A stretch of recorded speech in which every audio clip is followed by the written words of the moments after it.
नमस्कार दोस्तों। आज की सबसे बड़ी ब्रेकिंग न्यूज़ मिडिल ईस्ट से आ रही है। अमेरिका और इजराइल की जॉइंट फोर्स ने ईरान के सबसे महत्वपूर्ण ऑयल एक्सपोर्ट खार्ग हब पर आइसलैंड पर 90 से ज़्यादा टारगेट्स पर बड़े पैमाने पर प्रिसिजन स्ट्राइक्स किए हैं। ट्रंप ने खुद सोशल पोस्ट पर करके दावा किया कि ईरान अब पूरी तरीके से तबाह हो चुका है और सरेंडर के करीब है। इस हमले में ईरान की naval mines, storage, missiles bunker और कई मिलिट्री साइट्स को नष्ट किया गया है, लेकिन ऑयल इंफ्रास्ट्रक्चर को जानबूझकर बचाया गया है।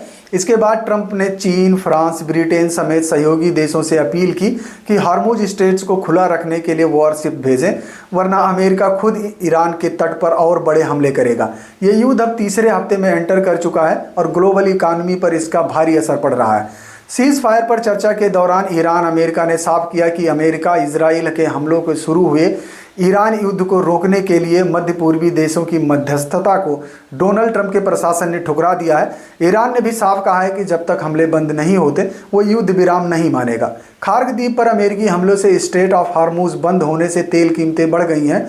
अब तक 2000 से अधिक लोगों की मौत हो चुकी है। ओमान और मिस्र की बातचीत कोशिशें नाकाम रही हैं। डोनाल्ड ट्रंप के प्रशासन ने ईरान के साथ चल रहे युद्ध को खत्म करने के लिए मध्य पूर्व के सहयोगी देशों की ओर से शुरू की गई कूटनीतिक बातचीत की कोशिशों को ठुकरा दिया है। न्यूज एजेंसी रॉयटर्स के अनुसार ये प्रयास उस युद्ध को रोकने के लिए किए जा रहे थे जो 2 सप्ताह पहले अमेरिका और इजराइल के बड़े हवाई हमलों के साथ शुरू हुआ था। ईरान भी युद्ध विराम के लिए तैयार नहीं है। दूसरी ओर ईरान ने भी साफ कर दिया है कि जब तक अमेरिका और इजराइल के हवाई हमले बंद नहीं होते तब तक वो किसी भी युद्ध विराम के लिए तैयार नहीं है। 2 वरिष्ठ ईरानी सूत्रों ने बताया कि कई देश इस संघर्ष को खत्म कराने के लिए मध्यस्थता की कोशिश कर रहे हैं। दोनों पक्ष लंबे संघर्ष की तैयारी में वाशिंगटन और तेहरान दोनों की ओर से बातचीत में दिलचस्पी न दिखने के संकेत मिल रहे हैं कि यह युद्ध लंबा खिंच सकता है। इस बीच संघर्ष में आम लोगों की मौतें हो रही हैं और ईरान द्वारा स्ट्रेट ऑफ हार्मुज को बंद करने के तेल की कीमतें तेजी से बढ़ रही हैं।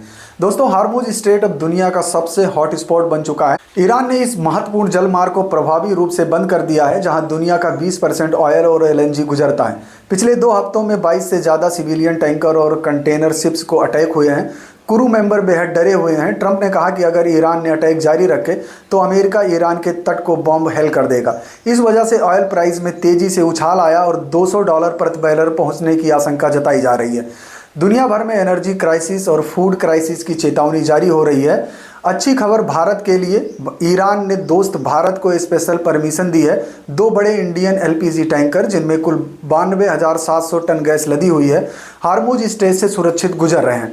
शिपिंग मिनिस्ट्री ने कंफर्म किया कि ये जहाज जल्द भारतीय पोर्ट्स पर पहुंचेंगे। इससे भारत में एलपीजी और फ्यूल सप्लाई पर बड़ा संकट टल गया। हालांकि ग्लोबल क्राइसिस की वजह से प्राइस बढ़ने का खतरा अभी भी बना हुआ है। भारतीय नेवी ने भी इन टैंकरों को एस्कॉर्ट किया, जो डिप्लोमेसी की एक बड़ी जीत है। खबर एनसीआर में भारी बारिश और आंधी, आईएमडी का ऑरेंज अलर्ट जारी। दिल्ली एनसीआर वालों के लिए आज राहत की खबर है। सुबह से तेज बारिश, गरज चमक और आंधी चल रही है, जो पिछले दिनों 35-37 डिग्री की गर्मी से राहत दे रही है। आईएमडी ने दिल्ली के ऑरेंज अलर्ट जारी किया है, जबकि नोएडा, गाजियाबाद, गुरुग्राम में येलो अलर्ट जारी है। ट्रैफिक जाम, पानी भराव और उड़ानों में डिले की भी खबरें आ रही हैं। टेम्परेचर में 4 से 6 डिग्री की गिरावट आई है और अगले 2 दिन तक बारिश जारी रह सकती है। मार्च में इतनी बारिश 15 साल बाद देखने को मिल रही है। ईरान ने अमेरिका, इजराइल को 3 शर्तों पर शांति का प्रस्ताव दिया है। ईरान ने युद्ध खत्म करने के लिए सशक्त शर्तें रखी हैं। ईरानी फॉरेन मिनिस्टर और आईआरजीसी कमांडर्स ने कहा है कि अमेरिका इजराइल हमले तुरंत रोके, सैंक्शंस हटाए और क्षेत्रीय टेंशन कम करे, वरना युद्ध जारी रहेगा और हार्मुज स्ट्रेट्स बंद रहेगा। ईरान के नए सुप्रीम लीडर मुस्तफा खामिनेई ने लिखित मैसेज में कहा कि अमेरिका इजराइल को कंपनसेशन देना होगा। हिजबुल्लाह ने भी इजराइल पर अटैक तेज कर दिए हैं। लेबनान में 10 लाख से ज़्यादा लोग विस्थापित हो चुके हैं। ये युद्ध अब वर्ल्ड वॉर 3 की तरफ बढ़ सकता है।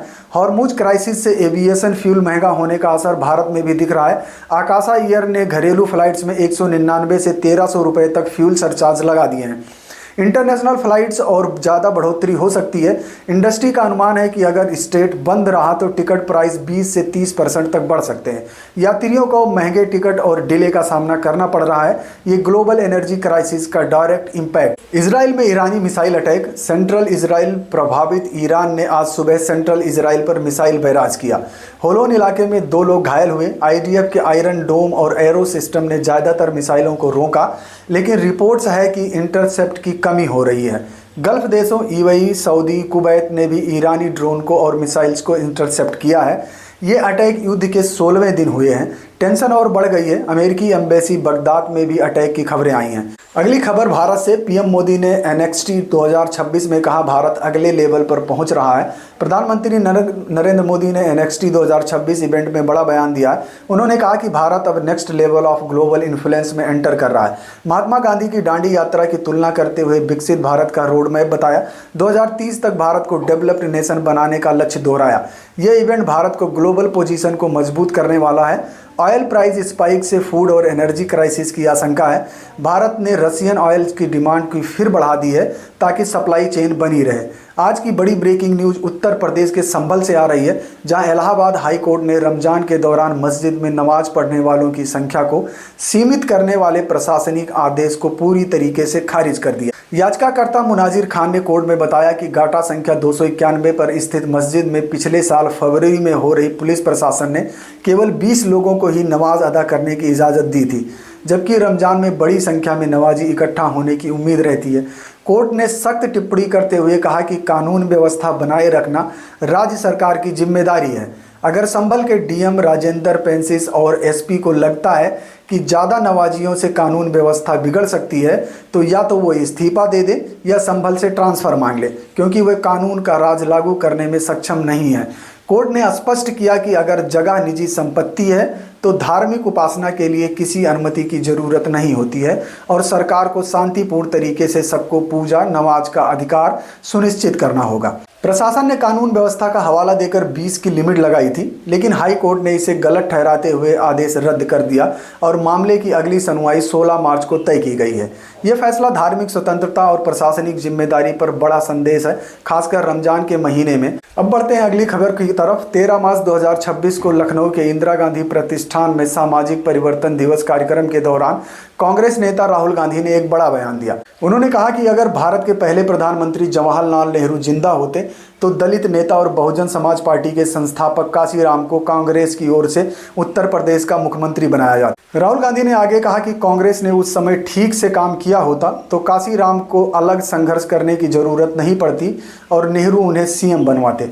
ये बयान काशीराम की जयंती 15 मार्च से पहले आया है, जहां राहुल गांधी ने दलित, ओबीसी और आदिवासियों के लिए सामाजिक न्याय की बात और मोदी सरकार पर संसाधनों के कुछ चुनिंदा लोगों के हाथ में सौंपने का आरोप लगाया। इस पर बीएसपी सुप्रीमो मायावती ने तुरंत पलटवार किया। उन्होंने कांग्रेस पर हमला बोलते हुए कहा कि ये चुनावी स्टंट है, क्योंकि कांग्रेस ने सत्ता में रहते हुए कभी भी बाबा साहेब अम्बेडकर या काशीराम को भारत रत्न नहीं दिया। मायावती ने इसे चुनावी पाखंड बताया और कहा कांग्रेस अब दलितों का वोट बैंक हथियाने की कोशिश कर रही। लेकिन बीएसपी कार्यकर्ता सतर्क रहे। यूपी के मंत्री असीम अरुण ने भी राहुल पर तंज कसते हुए कहा कि राहुल को इतिहास पता नहीं है, क्योंकि काशीराम ने कांग्रेस के विरोध में ही बीएसपी बनाई थी। ये विवाद यूपी विधानसभा चुनाव से पहले दलित राजनीति को गरमा रहा है, जहां कांग्रेस और एसपी सोशल जस्टिस एजेंडे पर फोकस कर रहे हैं, जबकि बीएसपी और कांग्रेस से पुराना तनाव है। दोस्तों, ये बयान से साफ है कि यूपी में दलित वोटर्स को साधने की होड़ तेज हो रही है। दोस्तों, दिल्ली एनसीआर में आज सुबह AQI 40 के पार पहुंच गया, जो सेवियर कैटेगरी में आता है। बारिश के बाद भी प्रदूषण कम नहीं हुआ, क्योंकि वेस्टर्न डिस्टर्बेंस की वजह से हवा की स्पीड कम है और वाहनों इंडस्ट्री का धुआं जमा हो रहा है। IMD और CPCB ने हेल्थ अलर्ट जारी किया है। अस्थमा और सांस की बीमारी वाले लोग बाहर कम निकलें, मास्क जरूर पहनें। हरियाणा के गुरुग्राम, फरीदाबाद और यूपी के नोएडा, गाजियाबाद में भी AQI 350 प्लस है। स्कूलों में आउटडोर एक्टिविटी पर रोक लग सकती है। एक्सपर्ट्स कह रहे हैं कि मार्च में इतना प्रदूषण क्लाइमेट चेंज और इंडस्ट्रियल एक्टिविटी का नतीजा। अगले 2-3 दिन तक हालत खराब रह सकते हैं। दिल्ली सरकार ने GRAP स्टेज 3 के कुछ नियम फिर से लागू करने पर विचार कर रही है। अगली खबर बिहार से। बिहार में BPSC TRE टीचर भर्ती 46,000 प्लस की वैकेंसी की उम्मीद है। नोटिफिकेशन जल्द। बिहार में शिक्षक भर्ती की बड़ी अपडेट। BPSC TRE 40 के लिए 46,000 से ज़्यादा वैकेंसी आने की संभावना है। नोटिफिकेशन इस महीने के अंत तक जारी हो सकता है। इसमें प्राइमरी से सेकेंडरी तक सभी लेवल शामिल होंगे। नीतीश सरकार ने इसे प्राथमिकता दी है, क्योंकि पिछले TRE में पेपर लीक और विरोध के बाद कई प्रक्रिया पर फोकस है। अभ्यर्थी ऑनलाइन आवेदन की तैयारी कर रहे हैं। बीपीएससी की वेबसाइट पर जल्द अपडेट चेक करें। ये भर्ती बिहार के लाखों युवाओं को बड़ा मौका है, लेकिन पेपर लीक रोकने के लिए सख्त सिक्योरिटी का दावा किया जा रहा है। पिछली भर्ती में 1.7 लाख प्लस टीचर नियुक्त हुए थे, इस बार और बड़ा स्केल हो सकता है। अगली खबर राजस्थान से। राजस्थान में होल स्टॉर्म और बारिश में फसलों को नुकसान हुआ है, किसानों में रोष। राजस्थान के कई जिलों में आज सुबह हेल स्टॉर्म और तेज बारिश से गेहूं सरसों की फसलें बुरी तरीके से प्रभावित हुई हैं। जयपुर, जोधपुर, बीकानेर इलाकों में ओले गिरे, जिसमें फसलें चटक गई हैं और किसान परेशान हैं। आईएमडी का येलो अलर्ट जारी है, लेकिन किसान संगठन का सरकार से मुआवजे की मांग कर रहे हैं। मुख्यमंत्री ने राहत टीम भेजी है, लेकिन किसानों का कहना है कि मार्च में इतनी बारिश से रबी सीजन बर्बाद हो रहा है। ये मौसम बदलाव से जुड़ा है, जहां पहले गर्मी रिकॉर्ड तोड़ हो रही है, अब अचानक ठंड और ओले। किसान नेता बोले सरकार जल्द सर्वे कर मुआवजा दे, वरना आंदोलन होगा। अगली खबर हरियाणा से। हरियाणा में आरएसएस की अखिल भारतीय प्रतिष्ठान सभा शुरू हो गई है। मोहन भागवत की अध्यक्षता हरियाणा के समालखा में आज से आरएसएस की 3 दिवसीय अखिल भारतीय सभा शुरू हो गई है। आरएसएस प्रमुख मोहन भागवत की अध्यक्षता में 40 से प्लस सहयोगी संगठनों के प्रमुख मौजूद हैं। यह मीटिंग संगठन के भविष्य की रणनीति, सामाजिक कार्य और राजनीतिक स्थिति को फोकस करेगी। हरियाणा में आरएसएस की ये बड़ी बैठक इसलिए महत्वपूर्ण है क्योंकि राज्य में विधानसभा चुनाव नजदीक हैं। सूत्रों के मुताबिक संगठन विस्तार, सेवा कार्य और युवा मोर्चा पर चर्चा होगी। ये मीटिंग 13 से 15 मार्च तक चलेगी और इसमें राष्ट्रीय स्तर के फैसले लिए जा सकते हैं। अगली खबर मध्य प्रदेश से। मध्य प्रदेश में गर्मी ने रिकॉर्ड तोड़ा। 14 शहरों में 40 से प्लस सेंटीग्रेड गर्मी हो रही है। अप्रैल मई में और भयानक। मध्य प्रदेश में मार्च 2026 अब तक सबसे गर्म मार्च रहा है। 14 शहरों में तापमान 40 सेंटीग्रेड से ऊपर पहुंचा। भोपाल, इंदौर, ग्वालियर, जबलपुर में 41 से 43 तक, जो 15 से 20 साल का रिकॉर्ड तोड़ दिया। आईएमडी का अनुमान है कि अप्रैल मई में हीट वेव और तेज होगी। कई इलाकों में 45 से ज़्यादा हीट वेव होने की संभावना है। अस्पतालों में अलर्ट जारी किया गया है। सरकार ने पानी की सप्लाई बढ़ाई है, लेकिन किसानों को सिंचाई में दिक्कत हो रही है। एक्सपर्ट्स कह रहे हैं कि क्लाइमेट चेंज से ये पैटर्न सामान्य हो रहा है। बचाव के लिए पानी बचाओ और छाया में रहो। धन्यवाद।